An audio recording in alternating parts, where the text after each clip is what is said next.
माँ मरुद राजस्थान की धरती सूरों और वीरों की धरती है। और यहाँ पर कई संत महापुरुष भी हुए, जिनमें आज हम लेते हैं संत संप्रदाय। और संत संप्रदाय में संत दादू दयाल जी महाराज, संत दादू दयाल जी महाराज का जन्म 1544 ईस्वी यानी अहमदाबाद में हुआ। और दादू दयाल जी का पालन पोषण है वो राजस्थान के लोधी राम जी ब्राह्मण हुए थे, उनने किया।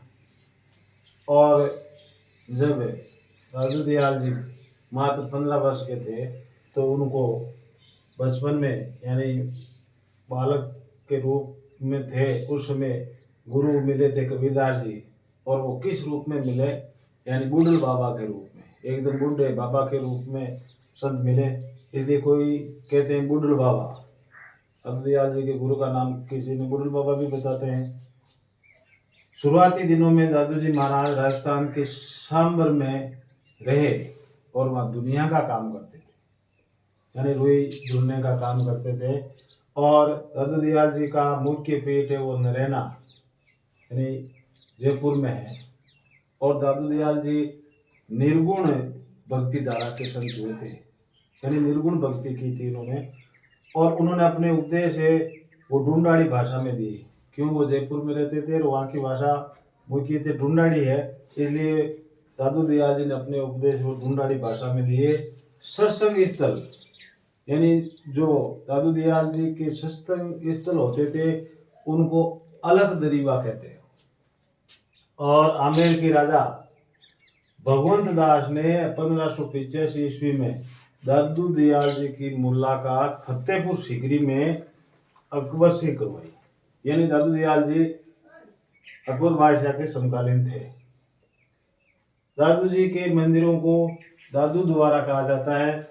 और वहाँ दादू दयाल जी की वाणी जी यानी दादू दयाल जी की जो वाणी बोली गई है उसका ग्रंथ है, उनकी पूजा की जाती है, यानी उनके मंदिरों में दादू दयाल जी की वाणी जी की पूजा की जाती है। और सन 1603 ईस्वी में गांव नारायणा यानी फुलेरा में अपना देह त्याग किया था। दादू दयाल जी ने 1603 ईस्वी में गांव नारायणा में जो फुलेरा में है वहाँ अपना देह त्याग किया था। और दादू दयाल जी का मेला है वो फाल्गुन शुद्ध पंचमी से लेकर एकादशी तक बढ़ता है। दादू दयाल जी के प्रमुख 152 शिष्य हुए थे, उनमें से फिर प्रमुख 52 शिष्य रहे थे, जैसे सुंदरदास जी महाराज है, रजब जी महाराज है। रजब जी एक पठान परिवार से थे, वो शादी करने के लिए जा रहे थे तो रास्ते में दादू दयाल जी एक धूनी रमाए हुए बैठे थे, तो रजब जी ने कहा, वो दुल्हा बने हुए थे, उन्होंने कहा कि मैं संत से मुलाकात करके आऊँगा। तो जैसे ही रजब जी दादू दयाल जी के पास में गए तो दादू दयाल जी ने कहा, रजब तुम गजब करी, और सिर पे बनाया मोड़ आया हरि भजन को की नरक ने ठोड़।